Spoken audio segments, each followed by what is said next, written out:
everybody. Welcome to Coshun Cast EP4. Craig Coshun along with the one and only James Stewart. How are you, my man? Doing well. Just finishing up my healthy breakfast and ready to go. So now, so I want to ask you about this breakfast because I know you're always kind of in a harried hurry.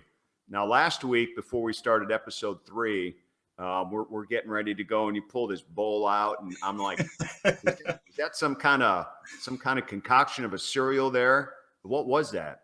No, I was crushing a bowl of ramen noodles real quick before the show. And then what do we have to wash that down with? Coke Zero. Coke Zero. All healthy right. stuff. So now this week, what do we got? Because I know that you're in a big harried hurry again. Got a little Sunkist and a bag of Flamin' Hot Lays. The good stuff. Now, and you have your inhaler nearby? Yeah, exactly. Just in case, just in case the food does me wrong. That's awesome. That's awesome. Well, I'd show you my glass of water, but it ain't worth it after all that. Trust me. We'll work on your breakfast game. We'll talk about it after. Yeah, the show. no doubt. Oh man. Well, let's see. This week we're going to start out talking about the Milwaukee Bucks back home. Finally, that road trip just felt like forever. And it wasn't even a West Coaster, but we'll talk about the return trip win against the Lakers. They're getting healthier again. We've got some Corbin Burnes winning the Cy Young Award for Milwaukee, another feather in this city's cap as far as major sports awards and performances go. And then we're talking Packers, man. Aaron Rodgers came back, maybe a little bit health-wise overwhelmed after, the whole COVID thing and missing a game, but unfortunately, the Packers suffered some more injuries, so we'll go over that too and give our opinions on that. But let's start out Bucks first. Big win against the Lakers, 109-102. They hung on. Giannis at 47. James, it was that to me could be our turning point game here on the season. Yeah, and I think the one thing that I took from that game right away was can we finally put to bed the idea that AD and Giannis are equals, because they're not. No. AD is a very good player. Very good. I mean, he might even be top 10, whatever. But Giannis is on another level, and we saw it last night with the aggression going to the hoop. 3 for 4 from 3, which it's not like you can expect that consistently, but he's going to have games like that. But to me, was it 18 for 23? Like, just pure efficiency, pure dominance, and at the free throw line again. Like, it's, to me, that was the perfect game for Chris to come back to as well, because it's like we saw, like, when Drew came back from COVID, it was a little bit of a slow start, and Chris wasn't, he wasn't pure Chris Middleton, but he was allowed to get a couple shots, work his way in, and Giannis kind of took care of the heavy lifting, which is, the perfect way to come back, especially on a big game and, national broadcasts and all that. Well, I liked what he said afterwards. Look, we're used to seeing this team win, and certainly nobody should panic. They came into that home game last night with a 6-8 record. They went 2-3 on the road. They had dropped 4 in a row at home, all before this as well. So they haven't been at home much, haven't won at home much. We're in Pfizer form. We hear the rumblings, people are rumbling about a lot of things right now. But they're used to seeing this team win. I think that's the bottom line. They're used to seeing this team succeed. And this team's going through, a lot of health issues here right now, as are, I think, most teams now that are playing sports. Everybody's going through it, no matter what sport we're talking about. And I think it was good that he just came out and said, I'm sick of losing here right now. Right. I want to be aggressive. I'm going after it. And he said, this might be who I'm going to be here the rest of the year if this is what it's going to take. And you know what?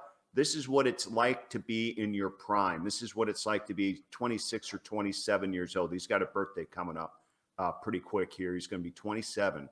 And this is his 9th year. This is what you want to hear from somebody. We've we've gone through the minutes restrictions and all that. This is what these guys play for. This is what they get paid for as well. Yeah, I mean, Giannis is just clearly continuing to kind of grow into his own, dominant player in his prime, whether it be on and off the court. Like his whole personality is still forming. Like you said, he's only 26, going on 27.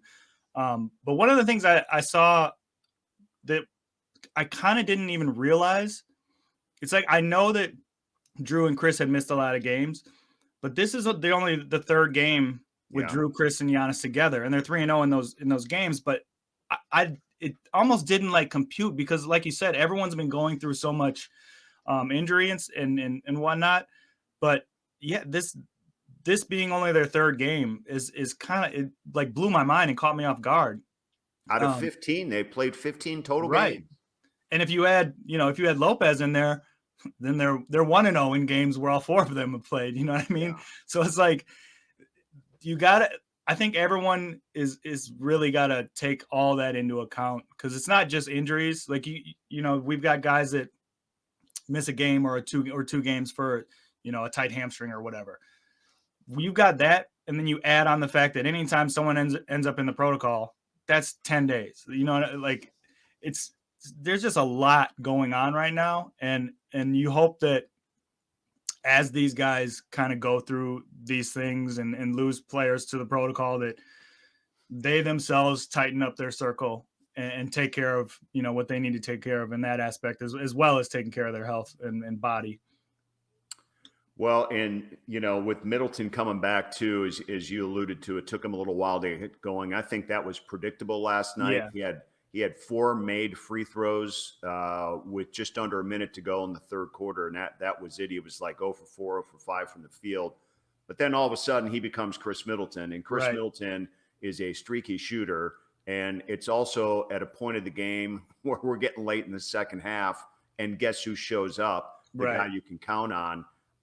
There was, I think, a nice exhale at the end of the third quarter, and then in the fourth quarter, just watching him do his thing. And he didn't have to do a lot, and maybe he wasn't capable of doing a lot, but I'm a little surprised he got 30 minutes in his first game back after missing 8 and going through COVID and the whole deal. I mean, just kudos to him. And it did just kind of make you feel a little bit better about what's happening right now, because that was a good team they beat. And the 30 minutes thing, that you're right, was surprising, but I think that might have something to do with the fact that, and Giannis talks about it a lot, just having Chris on the floor is an extra comfort level for Giannis. Yeah. I mean, he had 28 in the first half. Like, clearly he felt some extra spacing, you know what I mean? So for sure.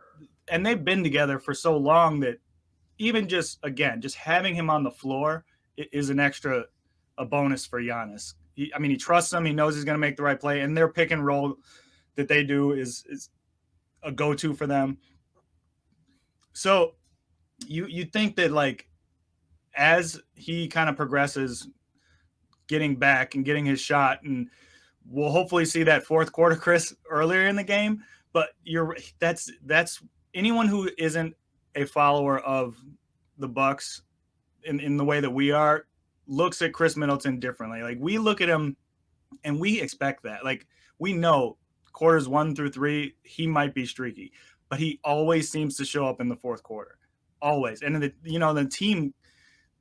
team relies on that. And you kind of saw it in the 3 that he hit. You saw it in his face. It was just like, I don't know, man. Like, just keep shooting it, and it's gonna go. He dribbles up top of the key and just pops a 3. I mean, that's what we're used to seeing. But that's his rhythm and stuff, and that, welcome back, Chris. Right? I mean, what more can you say about that? For sure, and it's gonna definitely lead to probably a great occasion for him on Friday night, because he's tied with Ray Allen right now for the franchise lead in most made three-pointers, 1,051 in his career. And he tied him last night by nailing a couple. And so he will be your three-point king now for the Milwaukee Bucks moving forward on Friday when he hits his next one. And I just think it just, it's just amazing, when you look at breaking numbers and what we're records and what we're Yeah. seeing. Giannis is knocking on the door so hard on everything that Kareem ever did here. And is surpassing, he will surpass everybody at some point here soon for all-time leader in just about everything. It's cool to see these guys playing together and accomplishing this together during their 9-year run here. Yeah. Middleton and Giannis. I think winning the championship, James, and just this slow start because all the superstars haven't been on the court together. I think right now, if you're a diehard like we are, you have to appreciate even more what this team has right now, and again, what they're capable of doing. Because it's hard to win without a core and chemistry, and these guys certainly have it. Well, and like with Chris Middleton specifically, I think that like Giannis's story is so widely broadcast, and rightfully so. But Chris Middleton is like, to me, it's so impressive to know where he came from as well. The throwing in that trade, a G League guy, works his way to 2 All-Stars. And like, yes, the 3-pointers may be in some aspect like a longevity record in the fact that he's been here longer than Ray Allen. But I feel like Ray Allen, when you saw Ray Allen play in the beginning, it's like you knew he's going to break that record. Like, that's going to be his record. Yeah. Chris Middleton has not been that guy that you from day one said this guy's going to be here for 9 years. He's going to be 2 All-Star. You know what I mean? Right. He in a lot of ways really worked his way into what he's become, and that is not. It's not more or less impressive than any of Giannis's records, but it has a different appreciation to it for me, at least. Well, and they're 2 different style, I think. Yeah. Body makeup, how they go about, what they did. I mean, let's face it, man. Did anybody elevate any better on a jump shot, especially a 3-point shot, than Ray Allen? Right. Would you want the ball in their hands more than when Ray Allen was a Milwaukee Buck? I mean, he was money, and Middleton's money too. I mean, we've been talking about clutch time for him is late in games, and he's been their guy. So I just think having a he's got a championship, he's got a gold medal, but I mean, just having his name etched in at the top of something that is awfully significant right now in the NBA. Right. 3-point I mean, shot. it's how the NBA team. This is the NBA. And so he's going to sit at the top of the franchise on that. So that's going to be pretty cool for sure. Yeah, and you couldn't ask for a better guy either. I mean, a humble. No. Like it's. I've become such a Chris Middleton fan over the years, and I think it is a lot because of the juxtaposition of him and Giannis and their profile. Like, I appreciate Chris Middleton so much. Like, it's just been fun to watch. He's been one of the best fits, I think, in the history of the city in sports, as far as personality, work ethic.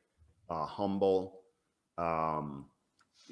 if you could use the old phrase, bring your lunch pail to work, right? Show up, do your job, do it really well, take pride in it, and when you're done, and Lord knows when that's going to be, then you can go home, and that's how the city has been. So I think that's good. Speaking of fit in Milwaukee, I think we have to at least address the Giannis quote. That's kind of got everyone a different lunch pail. Yeah, that's got everyone up in arms. He's getting his lunch delivered to him every day. Yeah. In a good way, I mean. Right. Well, I mean, we might as well take a look at this quote and hear it out and see if there's something to panic about. But Giannis said, "I just love challenges. What's the next challenge? The next challenge might not be here." And that's kind of where everyone's panicking. But he goes on to say, "Me and my family chose to stay in this city that we all love and has taken care of us for now." Again, another one of those panic points for now. But he went on to say, "In 2 years, that might change. I'm being totally honest with you." Is there anything there for you that you go into a panic about? Yes, all three of those things. And then the fourth one would be at the game last night, everyone came up to me and wanted, Giannis is leaving now. What's going on? He won a championship. He's getting too big for the city. He's getting a lot of endorsements. I mean, I'm here to, like, I don't have enough ears in my head to hear all these shots that people have. And I think it's I don't think it's angry. I think people they want this guy to stay forever. And right. they're, in reality, unfortunately, there is no forever. I think my thing with this is I'm a little bit twofold on it, because I have no concerns or doubts that he's telling the truth when he says I'm telling the truth. Yeah. Because he's always been honest. He says right out, I'm just telling you the truth. This is how I feel. I love this city, but I don't know if I'll be here forever. I don't know what my next challenge is going to be. Maybe he'll figure that out this season yet. But I think the underline with him is we've got a championship team. This team's probably better than the one that won the championship. And we have to make sure we're doing everything we possibly can to keep doing that. I think right now, him winning the championship and everything he's gone through, and especially in the last 5 or 6 years where he's become a man, he's gone through, personal turmoil by losing his dad. And now his kids are born here. They're Wisconsinites. They're Milwaukeeans. He's got a big contract, obviously a 5-year deal. And I think that's the other thing. It's like, well, you got a 5-year deal here. What do you mean 2 years? There's no option out. There's an option out for him after the 5th year. Yeah. But he's here, I think, until 23, 24 for sure, 24, 25. And, the Bucks would basically have to deal him away. Right. If that was the case. But I mean, I think we're putting the horse way before the cart here on this one.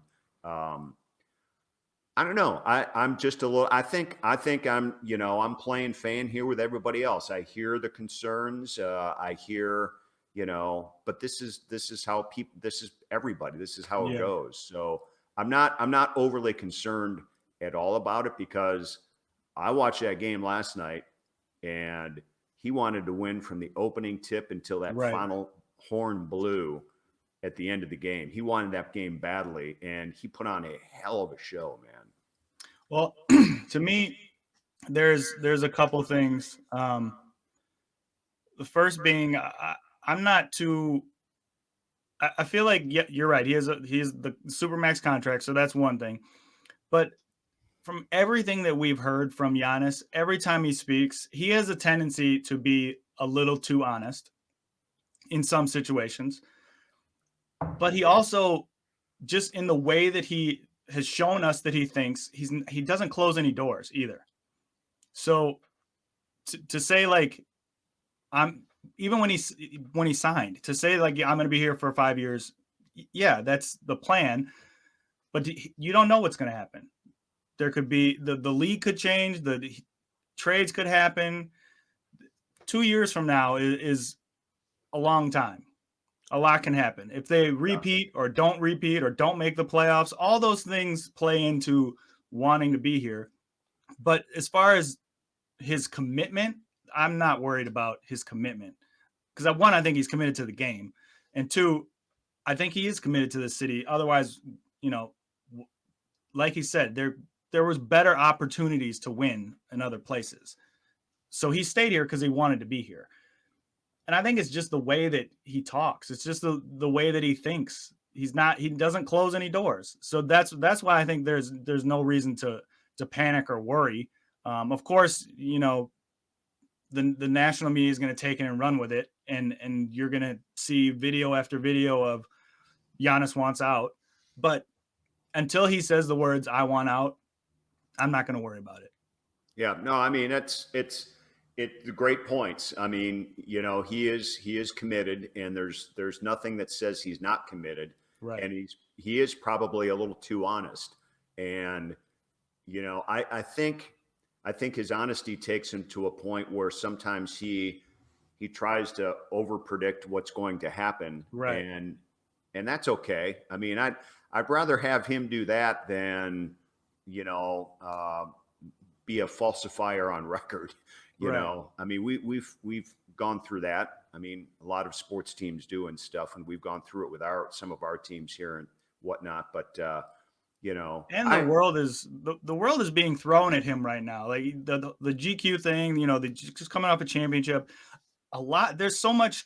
Just having another kid. There's so much happening right now that. Well, and there's more endorsements too. Right. There's a lot of things that are happening to him that I'm not sure anybody can fully understand that's going to happen when you win something. I mean, winning a championship, and then here's the other thing. He had some absolutely incredible, inspiring, thoughtful, and emotional things to say after games of the NBA Finals that we didn't expect. Right. And so when he's basically saying there are tiers for success, there are tiers for mediocrity, and there are tiers for being humble. I mean, this is coming out of we still look at this guy as a kid, but you also appreciate how far he has come, and where his mindset is and what his goals are. So, he's a special character. I'm telling you that right now. I mean, do people? I mean, let's face it. We're just talking here. LeBron James was just in here yesterday. Didn't play, practiced, was on the bench, and he's still, I think now, as much as he's accomplished, he's still considered a villain while he's going around the league playing in every arena. And Giannis isn't. Right. They tried to count down his free throws and make him a villain, and he turned around and put the kibosh on that, obviously, this year. But you get my point. I mean, and that's everything that he said in the postseason. That's what puts me at rest. We've seen him be thoughtful. So to just rubber stamp and say I'm here forever, it's not going to happen, because he's never going to close a door, is kind of the point for me, is at least, especially not publicly. You know what I mean? He doesn't speak like that. There's no bragging or bravado in his quotes. You get honest quotes. And he's still appreciative of, he said in that article too, when John Hammond drafted him and brought him in and basically was like a father figure for him, because his family wasn't here yet. I mean, for him to still, he's going to always remember that, but 9 years later, he's referencing that still. So you know that this guy is very deep and very sincere. So we'll see, but it was definitely an eye opener in that GQ article, and he had some other fun things. So if you can check it out, there's also video with that as well. So I thought he did a tremendous job in it. So let's move on to some Brewer baseball here, my friend. Corbin Burnes wins the National League Cy Young Award, only the third Brewer ever to do that. Pete Vukovich last won it for Milwaukee in 1982. Raleigh Fingers won it in 81. And so now we've got tip of the cap. We've got the cherry on the ice cream float, whatever you want to call it, to a guy that pitched 8 innings of a combined no-hitter, started out the season by striking out 58 before he even walked a batter to, at that time, set a major league record, tied a major league record in August as well by striking out 10 consecutive batters, and then got the no-hitter in September. Biggest criticism, obviously, was he pitched about 46 fewer innings than Zach Wheeler. But when you stack everything up in analytics terms, there's no reason why he should not have won. And there's probably still room for criticism, but I think that's just how awards go. Yeah, for sure. And to me, like the cool thing is that right now you essentially have the pitcher of the year and the reliever of the year, and both approaching arbitration. So they're gonna have to make some decisions for sure. And Cash. yeah, yeah. But it's a good problem to have, I guess. Their pitching staff as a whole is very good and led by those two guys. They're start and finish with those two guys. So hopefully they can keep those guys around and then figure out how to get some offense around them. And yeah. So when you think about this team and who they've got on it here right now, I mean, they've, Christian Yelich, MVP in 2018, could have maybe won it in 2019 if he's not injured at the beginning of September for the rest of the season. We know that life is different for him right now, and he's definitely got the ability to turn it around. But you think about this, you had MVP with him there, and then during that time where the Brewer offense was actually okay, the pitching staff slowly started to emerge. So when you think about this, we've got Giannis, two-time MVP. Yelich has won the MVP. Ryan Braun, right before he retired, obviously a few years back, won MVP as well. Rodgers has won a few. We've got the Bucks as champions of the world in the NBA, and now we have a Cy Young Award winner. That's a big deal. I mean, that's the pitcher's MVP award is basically what it is. And I think it's just so kudos to where this organization is going right now. And I think when I'm going to say it, small market, you have to prioritize where you're going to succeed. Yeah. It's very difficult to succeed in both phases of offense and in pitching. And they chose pitching. And I mean, they were knocked on the door. They got in the playoffs. They won that division. Obviously, the hitting let them down, but they're doing it the right way. There's no doubt about it. They've got too many candidates for the future to potentially be Cy Young Award winners again. They've got candidates on this roster here right now, which is just amazing to even bring up in conversation. Well, it'll be interesting to see what happens too, because they've largely grown their pitching. Exactly. They're about to have to start paying for pitching. So does that mean that hopefully they're growing some hitters? Because it's going to be hard to pay for both, right? I mean, usually you have either good young pitching or good young hitting. Like, it's hard to have both veteran pitching and veteran hitting. Like, that's very expensive. So that's big market stuff. I mean, because the Yankees and Dodgers pay for that. Right. And like when we did have the good hitting, imagine had we had this pitching, had it grown faster, which not to say anything bad about how their pitching has grown, but imagine if they had lined up at the same time, you know what I mean? Like that's very rare to have that, veteran hitting or veteran hitting, young, good pitching, or vice versa. But yeah, they're going to have to start paying for pitching. And right now hitting was the problem. So it'll be interesting. See, can they pay for both? I don't know. Well, they're going to have to stagger it because right now they are paying for hitting, but there is no hitting. Right. I mean, they're paying. Yelich is going to start his contract, his big extension, and get into the 25 millions. They're still got Kane under contract.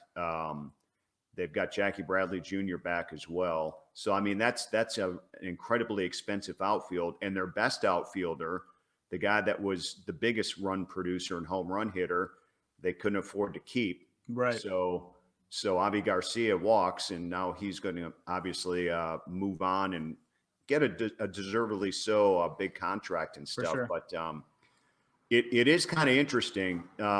It's hard to develop everything that we're talking about right now. And this is how hard it's been for this team. Their MVP, they have Robin Yount as an MVP way back in the day, but they drafted and developed him. Right. Their next MVP was Ryan Braun. Well, actually, Yount won it twice in two different positions, technically. Their next MVP is Ryan Braun, drafted and developed. Their two Cy Young Award winners before Burnes, they acquired through trades. And now Burnes, 51 years later in this organization, They have a Cy Young Award winner that they drafted and developed. Yeah. And that's big time stuff right there for Burnesy and where the staff is going here right now. But man, it's just incredible when you think about over time trying to develop talent instead of having to go out to acquire it all the time. And that's hopefully where they're sitting right now with this pitching staff. A lot of it, even a couple of the guys, they traded for Hader, they traded for Hauser, but these guys weren't major league ready when they got them. So basically they developed them.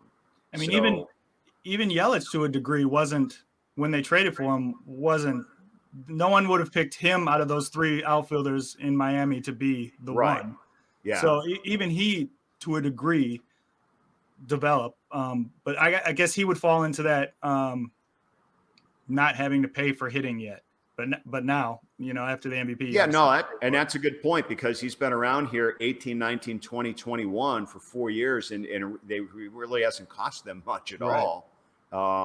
And now he's going to, but he's still young. He's still young, yeah. Still has the potential to do some really good things again. And you can't say after what he's gone through in the last 2 years that that's not a possibility. I just think that what he's got going on is correctable, whether it's up here or physically or a combination. I mean, Corbin Burnes is a great example. Yeah. He said 2 years ago he had to figure this out so he could figure the rest of his physical abilities out.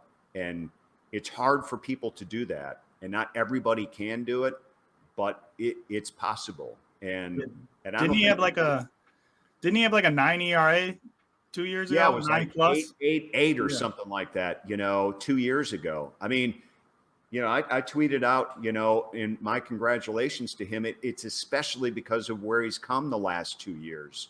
He's worked hard on and off the field. And when you're working off the field, for him in this case, it was just straightening out his mind and his comfort levels. And it's a showcase for how important it is for whether you're a player or a broadcaster or any fan out there who's got normal life going. And sometimes it's a little bit overwhelming when you got to do your job a certain way. And there's pressures on a lot of jobs out there. And he figured out a way to turn it around. And I really love that, because he's talked about it, about the mental aspect, and Giannis talked about it in the GQ. I really love that we're in a place where these guys feel that they can be honest with the fact that sometimes it's not physical. Like sometimes it's just, I'm not in the right headspace or whatever it is going on. I love that. And I think it's going to be so good for the younger generations to see that out in the open and know that they don't have to hide that stuff when you are having some mental issues or some troubles or whatever. Because it's so important for people to really understand that. Oh, I agree 100%. I mean, I think like you and I'm older than you are, but you're also older than, you have young kids now and stuff. Yeah. So we all kind of appreciate the generations where we grew up and how we grew up and how to adapt and covering these guys right now, that you can see the results and you can see a different temperament, a different mindset. It's in a positive way. It's not, it's not a big ego thing. It's important is what it is. And I think, that's a good thing to recognize. That's for sure. Speaking of you being older and mental blocks, when do you look at these guys? No, but when do you look at these guys and realize that they're kids? Like I'm 12 years older than Giannis. So I'm clearly, or not, no, 10 years older than Giannis, but clearly older than Giannis. And I still don't feel like he's that much younger than me. Am I still delirious and think that I still have some athletic ability left? When does that turn off? Oh, yes, you're delirious. Okay. No, you don't have any athletic ability left. That happens when you have kids. Okay. So as much as you're on the floor wrestling around with Jay Jr., when you go out, now he's going to get a little bit bigger. He's going to out athletic you in maybe that's a hurry. it. Trust me. Yeah, because I can still dominate him because he's 5. But when I couldn't dunk anymore on our 6-foot Fisher Price hoop because John and Jake would start blocking me and knocking me down. That's when I knew it. That's when it switched. Okay, so I got a couple more years. The greatest pleasure in that is when they get that big, that means they're going into sports for real themselves. Yeah. And then it becomes fun because to a certain extent to a certain age you can coach them, which was a blast. And I was around just enough to help out with coaching and stuff. I never took the helm on, one of their teams because I just wasn't around enough for it. But just to be around it, and then when I got into high school and played high school sports and stuff, attending all that and watching them grow and develop. I mean, then at that point, my man James, you'll start feeling you'll start going, oh, Giannis is younger than me for sure. Yeah, I'm still thinking like maybe I could go out and get a point. Maybe. No. But keep thinking that because it'll keep you young. Trust me. Okay, I'm gonna hold on and just keep beating my son, I guess. All right, let's talk a little pack before we wind up the show here. A lot of things. I mean, Rodgers returned, Russell Wilson returned. So it was 2 quarterbacks, Packers and Seahawks, going at it last Sunday. And I got to be honest with you, I'm surprised that the Packers dominated that game. Yet the score is only 17-0. But both quarterbacks had a hard time, I think, finding any rhythm because they missed some time. And I don't think Rodgers is 100% yet. If he had any symptoms of COVID, nobody gets over it that fast. Right. He hasn't practiced yet this week, but he said he's going to play Sunday at Minnesota. But just kind of one of those games where it wasn't all that exciting. Right. The defense played really well. And I think, to me, that's my biggest thing is as long as the defense can keep doing what they're doing, and we'll talk about injuries in a second, but it just seems like on both sides of the ball every week, it's, they're figuring something out. And I still think right now, the way things are unfolding around the NFC with Arizona losing again and the Rams now, I still think the Packers are the top team in that conference. Well, and that I guess that's the positive, is that it feels like the defense, they definitely held their own. You did have 2 quarterbacks that were a little rusty, but putting up a shutout is in the NFL is good no matter who's at quarterback. It does feel like they've got like a rotating personnel everywhere. Like I feel like once a week or once a game there's a play and I'm like, who is that? When did he get here? Like, I know it. It's just they are being hit by the injury bug and COVID and all that. But yeah, they've come together. They're bringing guys in, sending guys out, and figuring it out. As far as Aaron, Aaron will get back to being Aaron. That's nothing to worry about. But we did see a heavy dose of AJ Dillon, which was nice. I'm fine with that. Right.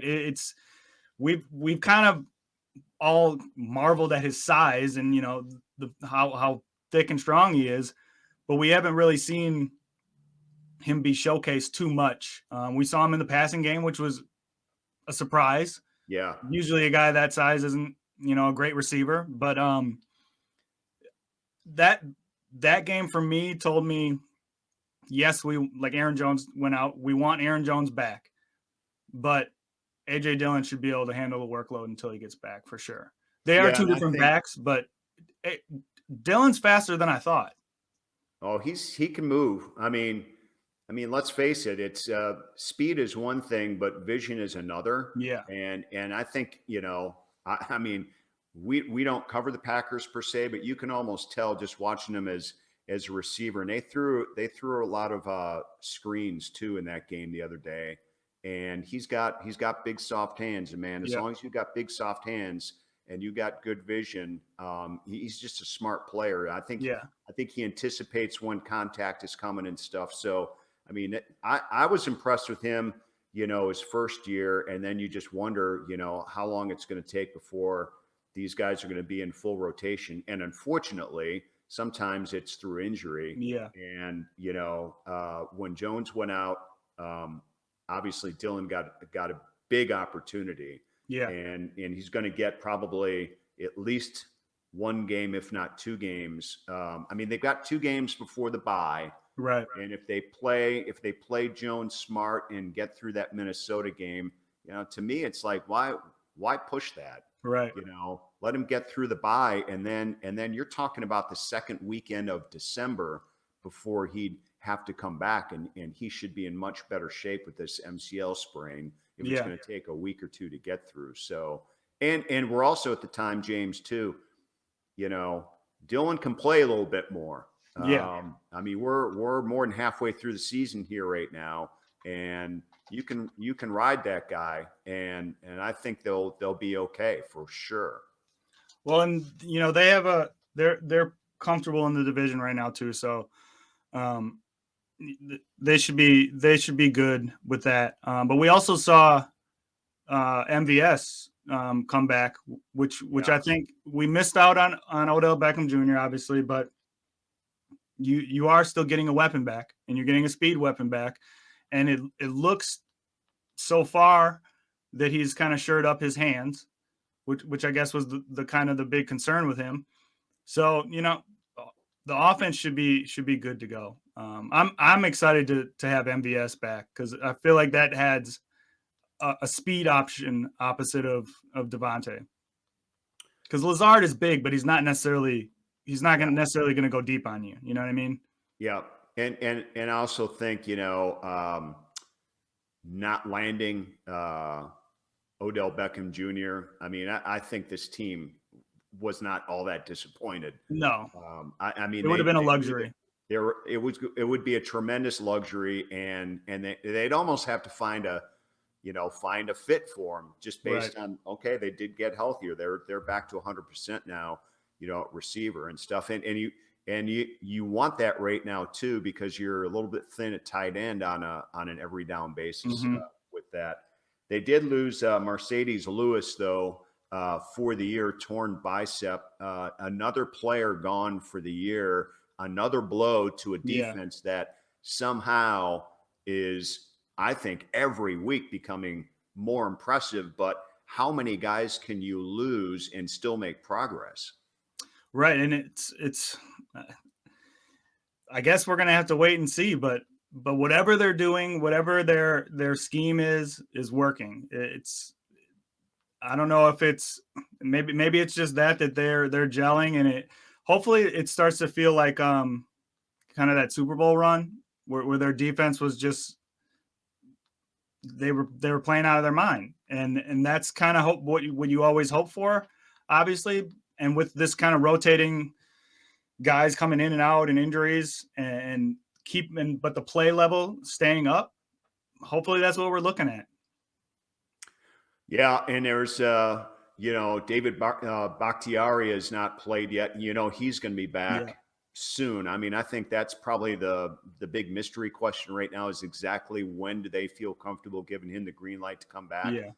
And when he does, knock on wood, there's one position right now you want to keep fresh on that team, and that's that offensive line. Yeah. And if he's going to be the addition there, that is going to be huge for the Packers and in their passing game. If that's what let's face it, they could be in a position too, James, where maybe their defense can't keep this up, but maybe their offense can crank it up a little bit more, and they can start scoring more and maybe win it that way down the stretch. I mean, the possibility and the capability should be there. That's for sure.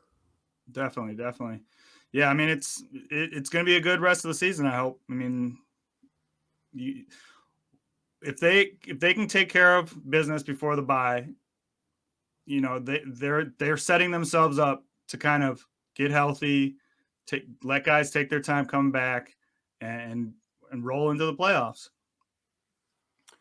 Well, I'm looking forward to it. It's It's been a fun run, a little bit of a surprising run, I think, for the Pack. They've overcome a lot of different things, and I'm sure the challenges are still going to be out there. That's for sure. So it'll be fun. Next week we got Turkey Day to deal with. What do you got? What do you got? You having everybody at your house? Are you going hunting for turkey legs? What are you doing on Thursday? I think we'll probably hit a couple of different spots. But wherever we end up, I'm going to eat as much as I possibly can. And I'm gonna bring home leftovers, and I'm gonna eat for weeks. So this should roll right into Christmas dinner, and then I got another couple weeks of food. Wow. Well, you better get a driver, man. That's all I know. You might be intoxicated just by turkey leg, man. Exactly. There'll be a lot of sleeping too, because I'm gonna eat a lot of turkey. Oh my God, yeah, for sure. All right, good stuff, man. That'll wrap up the show. You can go. Is that bag of chips still around? Oh yeah, it's ready. It's ready to be munched on. What's the flavor again? Flamin' Hot Lays. I got it. I know you're going to ask this, so I'll just ask it anyway. My favorite of those chips, sour cream and onion. I'm just a traditionalist. Yeah, I've got those here too.